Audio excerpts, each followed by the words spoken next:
Let's try the pencil from Andy now and see what we can do. Let's put a little highlight over here. And let me show you a trick, actually. This is kind of neat. You could take your bridge or any ruler, and this is what I used to do with my paintbrush. I would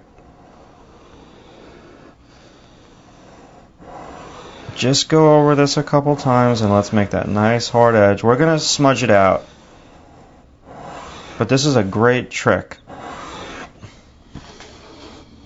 Now, it's going to be too light, no doubt about it, but we'll smudge it, and it gives a nice edge there.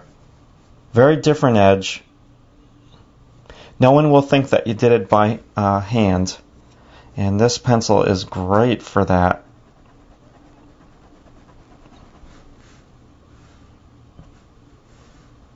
Let's come on down and do this striation. I'm going to actually do a little bit more. This is fun. This pencil is really fun for this.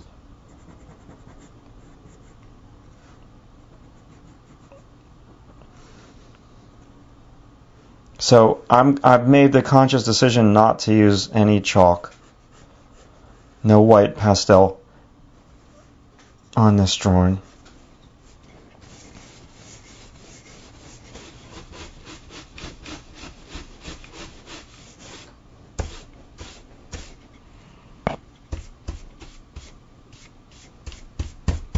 I'm just excuse me. I'm just trying to pull some pencil off and soften.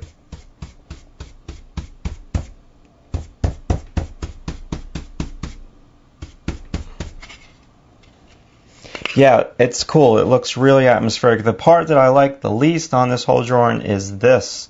And part of the reason why I like it least is because I have not made any major decisions on how to handle that. So we smudge it all out. Let's smudge it out one more time. Let's pull it out one more time.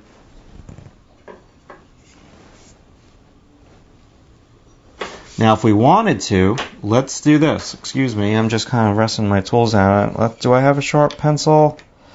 This is sharp enough.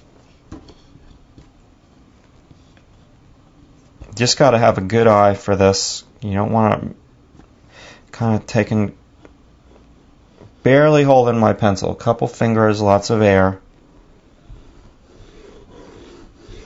Okay, now let's do the top part. You can hold your pencil the regular way too. And we've got to take perspective into consideration. It gets skinnier over here.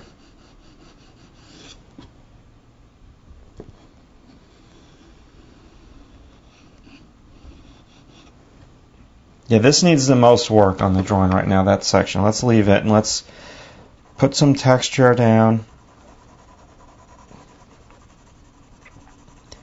I've got a lot of initial pencil strokes that I've done down here, and I'm just trying to get rid of them. So the way to get rid of them is just kind of, let's smooth out, and I'm actually going into all the little sections where there is no pencil stroke. I hope that makes sense.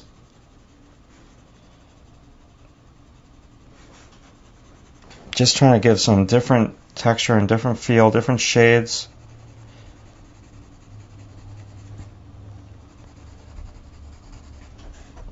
So I guess my finishing touches are going to be all done with the eraser.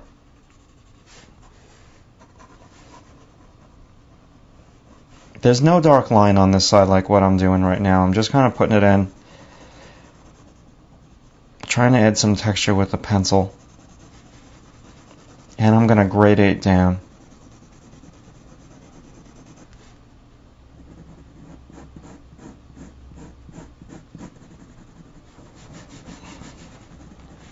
Go a little dark over here. Let's work back. Now the base is not wrong and it's not right. It depends on my point of view as the artist. I lift my head and the distance from here to here is big.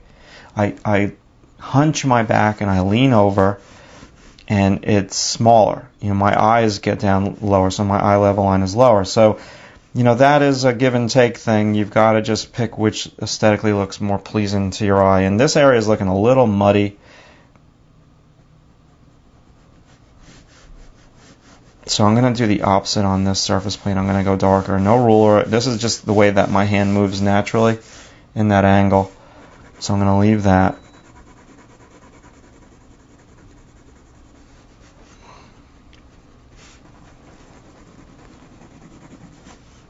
I'm going to go a little bit darker with the fabric though.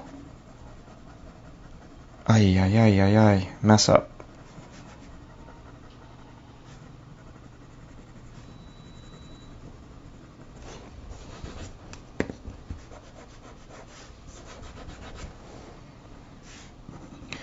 If you haven't noticed, I'm doing a lot of smudging with my finger.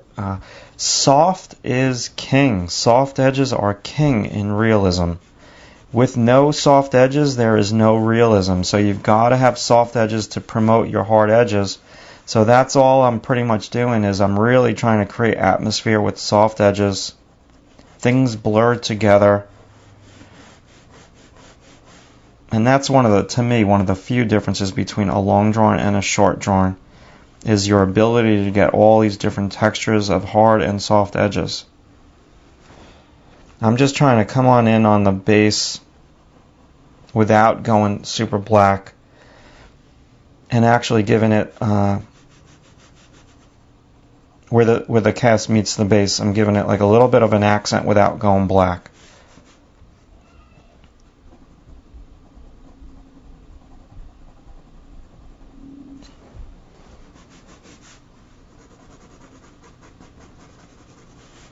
Coming down to the short roads now with this drawing. Like I said, I want to have this as relevant as I can, and I think I gave you too much footage. And you really have to be into drawing to watch all this footage. And I think, you know, my whole philosophy with my teaching methods is, you know, don't you always want to be with someone who like is doing something really good, and you're like, damn, if I can just spend one day with them, I would learn so much. Like for me, it would be like, if I could just spend one day with, you know, someone who's like running the most successful membership website, if I can spend one day with them, what do they do? And, you know, that's how I go about these DVDs. If you can just hang out with me one day in my studio, what would it be like? This is what it would be like. And so you learn from hanging out with somebody that one day, and you learn, and you don't necessarily always like learn if they do like a 20-minute demo.